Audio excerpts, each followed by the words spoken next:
Da Fresh Morning. Da Fresh Morning. Vous êtes sur les 104.5 Urban FM, la station urbaine. Dans le Da Fresh Morning, on est avec Mosley. Mosley, bonjour. Bonjour Da Fresh, bonjour tout le monde. On parle de quoi aujourd'hui? Alors aujourd'hui, on va faire le tour de l'actualité. Bon, du moins, on va dire qu'on va toujours parler du coronavirus. Vous savez que c'est l'actualité du moment et l'objectif n'est pas de revenir sur ce dont a parlé Gina ce matin, notamment avec les statistiques engagées ou données par le COPIL lors de sa conférence de presse, mais essayer un peu de voir quelles sont les retombées plus ou moins de cette communication, parce que il vous souviendra que lundi, je disais qu'il était nécessaire de pouvoir mettre en place une organisation qui permettrait à ce qu'il y ait de bonnes informations qui parviennent aux populations et que finalement on puisse arriver à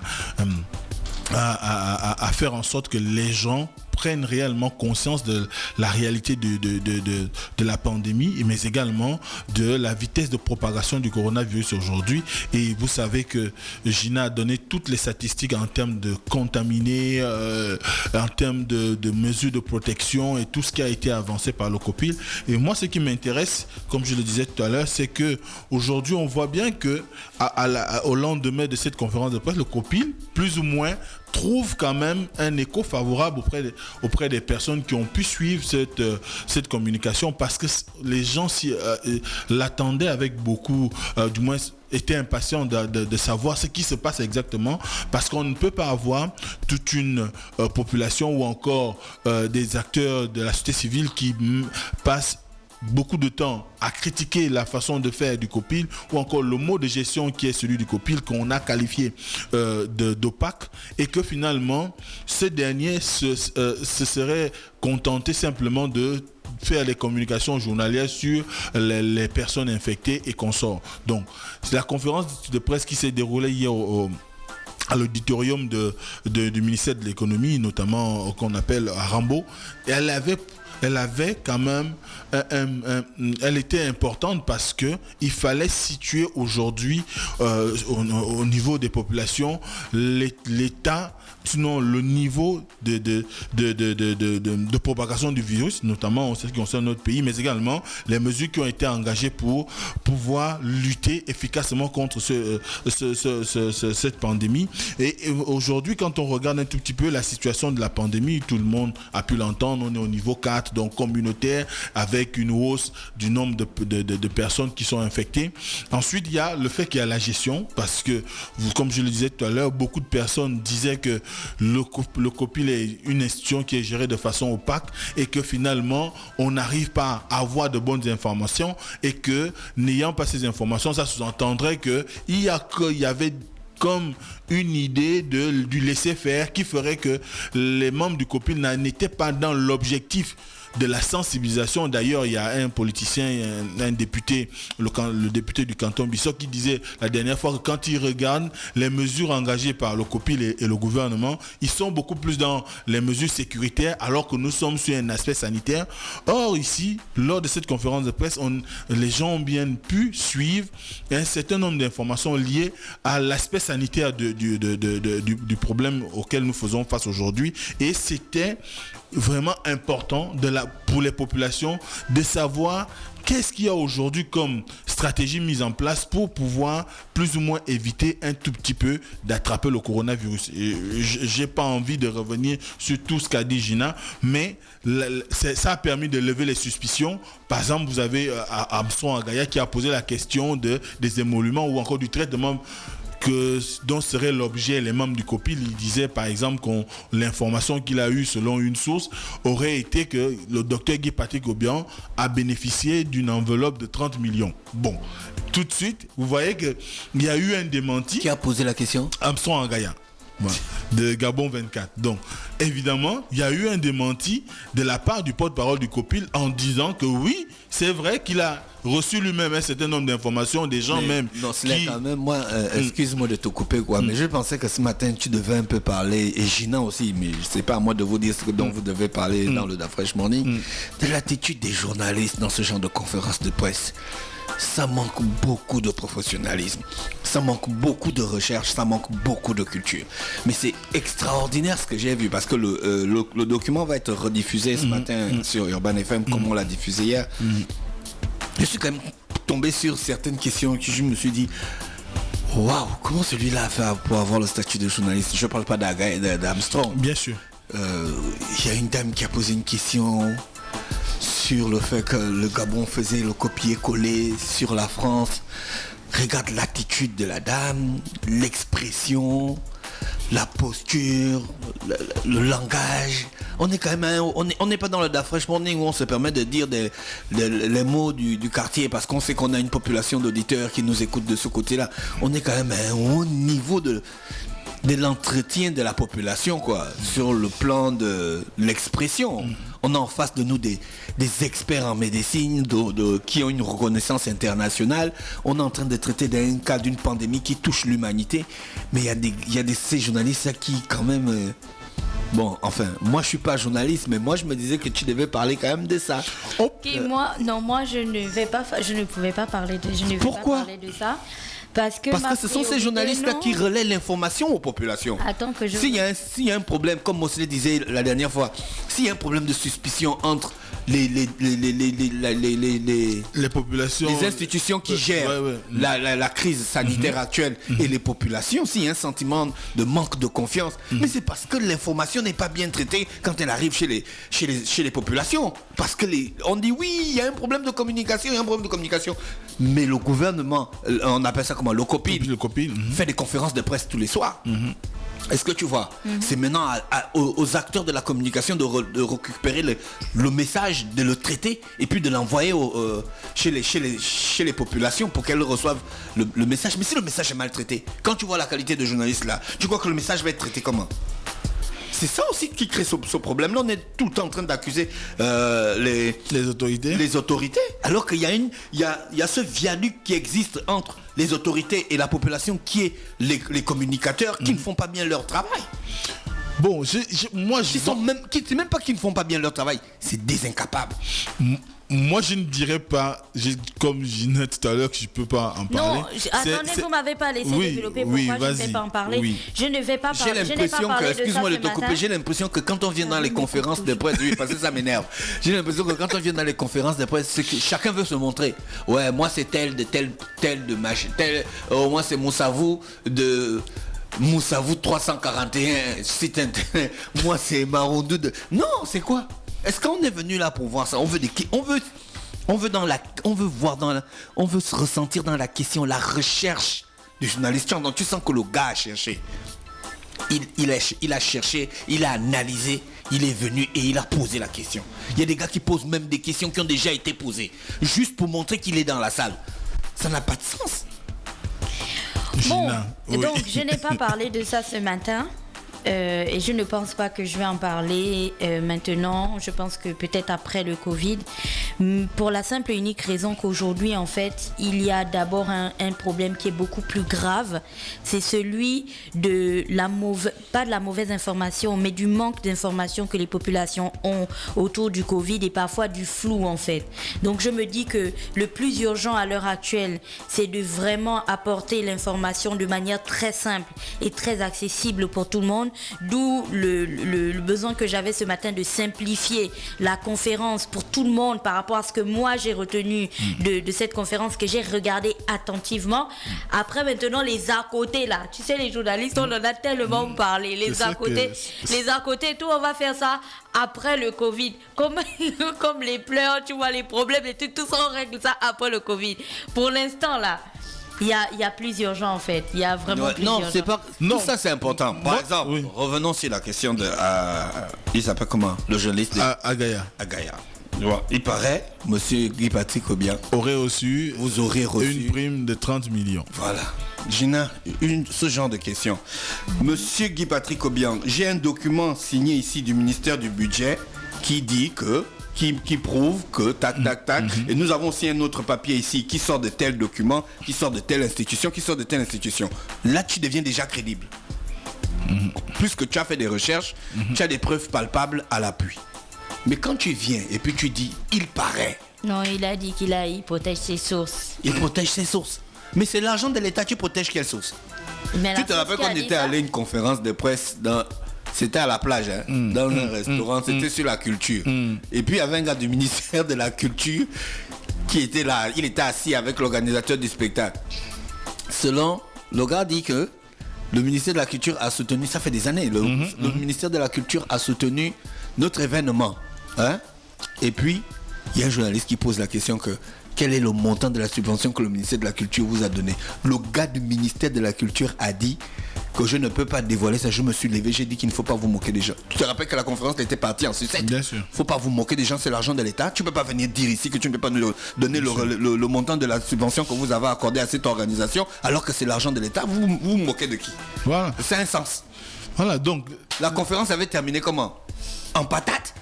Tu vois? Et puis Tout le monde a pris ça de son côté. Voilà. Le monsieur de la Culture a levé le corps, il est sorti énervé. Voilà. L'organisateur a crié sur moi que je suis venu tout gaspiller. Mais non, mais c'était la vérité. Donc, ce que tu dis est pertinent et d'ailleurs, c'est pourquoi je disais tout à l'heure que je ne reviendrai pas sur les aspects techniques qu'a eu à fournir comme information Gina. Mais ce qu'il faut dire aujourd'hui, c'est qu'il y a quand même un problème. Bon, ça va dans le sens aujourd'hui de s'inscrire dans une logique qui ferait que... Parfois, tu sais, le Gabonais a un problème. C'est que quand on relève un certain nombre de choses, il pense qu'on est dans la critique, il pense qu'on veut déprécier le travail des autres, il pense... Or, aujourd'hui, c'est important aujourd'hui de relever un certain nombre de problèmes parce que nous sommes dans le monde de la communication et la communication a le devoir, du moins les journalistes et les communicateurs ont le devoir de fournir la bonne information aux populations et c'est la raison pour laquelle moi personnellement je n'aime pas souvent assister à un certain nombre de conférences de presse dont je n'ai pas au préalable eu la possibilité de vérifier un certain nombre de choses qui pourraient me permettre moi de poser une question. Il y a des conférences auxquelles j'y assiste mais je ne pose aucune question parce que parfois le discours est tellement suffisamment clair que poser des questions reviendrait peut-être à faire des redites et parfois ces redites ne sont pas souvent très appréciées et puis on finit par estimer que celui qui nous répond peut-être est condescendant et c'est ce qui se passe aujourd'hui et ça s'est même répertorié hier parce que quand tu regardais dans l'attitude même de ceux qui étaient là, les panélistes, pour répondre à ces questions-là qui paraissaient comme des questions dites du quartier, entre griffes, eh bien, c'est tout à fait naturel parce que lorsque tu vas dire à quelqu'un, on m'aurait dit sans que tu lui exhibes quelque chose ou un document ou quelque chose qui permettrait réellement qu'il puisse se déployer pour se défendre, eh bien, il va te renvoyer au Congo-Ça, il va te renvoyer au fait qu'il y a aujourd'hui une idée qui est celle simple et net et d'ailleurs c'est ce qu'a dit le docteur Guy Patrick Obiang, c'est qu'aujourd'hui les gens s'intéressent à ce qui n'est pas utile. On préfère nous concentrer sur ce qui n'est pas essentiel alors que les vraies questions sont là, des questions existentielles. Quand c'est simple on ne comprend pas, on aime quand c'est difficile, quand c'est difficile et c'est là où tout le monde veut se déployer et d'ailleurs pour répondre à Gaïa il a mis en avant le fait que au-delà de ces 30 millions qu'on dit qu'il a reçu comme émolument, mais il y a également le fait que on a dit que lui et le professeur Chua auraient acheté de nouvelles voitures, donc notamment de nouveaux VX, et ça aussi c'était une information erronée. Mais ce qu'il faut savoir aujourd'hui, c'est que beaucoup dans le monde de la communication au niveau de notre pays s'informent plus sur les réseaux sociaux que d'aller sur des sites spécialisés. La dernière fois, tu me disais que apparemment je suis devenu médecin ou chercheur en médecine ou en biologie parce que tout simplement, quand je veux parler de quelque chose, je vais d'abord chercher des personnes qui peuvent m'apporter quelques informations. Après, je viens en parler parce que si je viens sur le plateau, par exemple, parler de la fagaricine et je ne sais pas ce que c'est la fagaricine au fond, je vais juste faire le discours pour le discours. Or, les gens ont besoin d'avoir des éléments de comparaison, des éléments de langage qui leur permettent peut-être de se dire oui, on peut prendre le Covid organique et prendre la fagaricine, mais quelle est la différence entre les deux? C'est ça le problème aujourd'hui. Et tu as tout à fait raison que l'attitude des journalistes parfois aussi ne permet pas à ce qu'on puisse avoir une bonne information ou l'information qui est nécessaire. Mais ce qui nous retient, nous, c'est qu'aujourd'hui, la sortie du copie... Ce que les populations vont retenir, c'est que le docteur Guy Patrick, il a eu 30 millions. Ils vont retenir ça parce qu'ils vont se dire, ah, il nous ment. Oui, Tu vois, non? effectivement. Il ne pouvait pas dire devant les journalistes qu'il a reçu ça. Ouais, non, Tu vois? ne Mais soyons si, pas mais c'est comme ça que les populations vont prendre ça, plus que tu poses une question qui n'a aucun fondement matériel. Ne soyons pas pessimistes. Qu'est-ce que tu crois? Donc ça peut être ça, mais c'est Donc ça peut être ça, voilà. Ça peut Donc, être ça ça, peut être ça. mais comme ça peut aussi être qu'aujourd'hui, moi quand j'ai essayé de checker les retours, j'ai posé des questions aux gens, ce qu'ils m'ont dit, c'est qu'ils attendaient cette communication du COPIL parce que depuis là, on n'a pas eu une table ronde ou encore une conférence de presse qui ne réunissait que des personnes qui sont au fait de la crise ou qui savent de quoi elles parlent. Voilà, qui savent de quoi elles parlent. On avait des médecins, on avait des professeurs en médecine, c'est des chercheurs doublés même des casquettes de chercheurs. Donc ce qui se sous-entend qu'un certain nombre d'informations qui ont été données concernant le coronavirus, sont des informations qui peuvent se vérifier aussi bien à travers leur tir, mais également sur les recherches qu'on pourrait faire sur Internet, en regardant les chaînes étrangères, parce qu'aujourd'hui, il y a forcément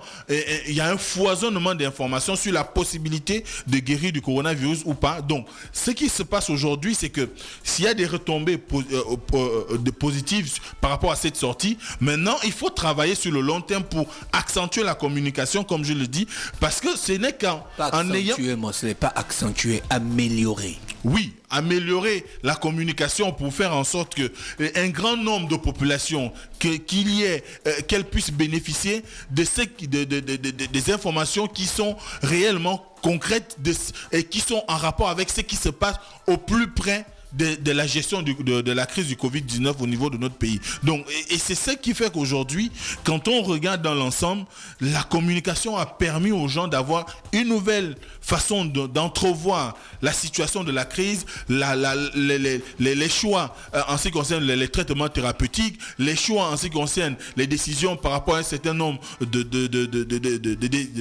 choses qui ont été engagées par l'État, par exemple le confinement, le déconfinement, la situation qu'on connaît aujourd'hui. Et évidemment, ça a été salué par un grand nombre, et ce n'est qu'en multipliant ce genre de plateaux que le COPIL gagnerait, aura à gagner en convainquant les populations. Donc, moi, de façon générale, cette conférence de presse était attendue et on espère simplement qu'il y aura... Par toi-même d'abord en premier? Oui, par moi. Tu en avais marre?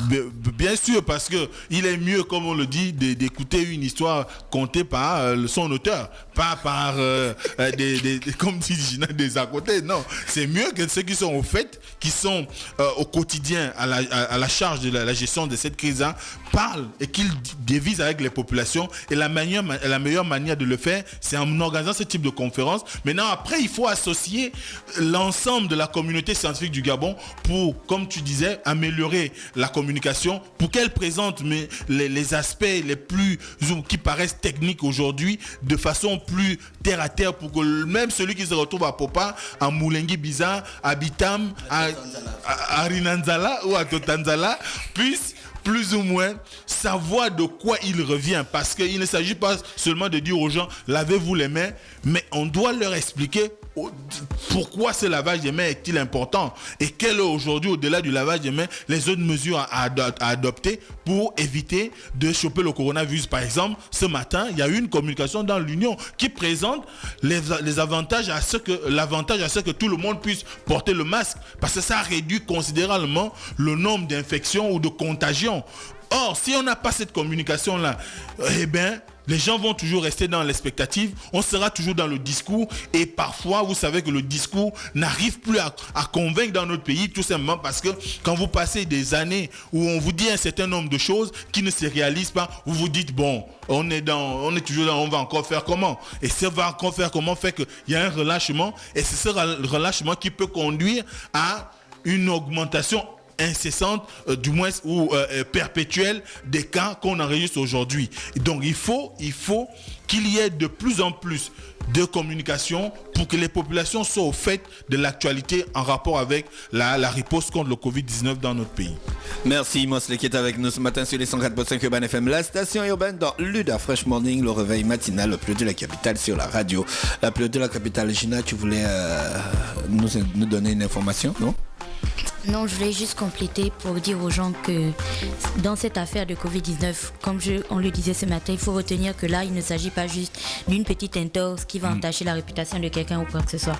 C'est vraiment une question de vie ou de mort. Et du coup, si on n'a pas la bonne information, faut pas partager des choses qu'on ne peut pas vérifier. Par exemple, tu vois, comme depuis hier, si tu regardes sur les réseaux sociaux, tu vois qu'il y a plein d'infos qui circulent, où on va vacciner les gens, où il y a tel truc à gauche, il y a tel truc à droite. Vérifier les informations. Si tu n'arrives pas à vérifier une info de ton niveau là, fais en sorte que la chaîne s'arrête chez toi. Comme ça au moins tu ne seras pas responsable d'un partage d'infos qui aura fait ensuite des catastrophes. On sait ce que les mauvaises informations ont causé dans notre pays. Il y a un homme qui est mort parce que des gens l'ont battu en pensant que c'était un voleur d'enfants. Tu vois, c'était une mauvaise information. C'était une mauvaise information. Mais ça peut aussi être vu d'un autre angle, hein. Peut-être parce que aussi les gens n'ont pas communiqué à temps sur cette affaire d'enlèvement d'enfants.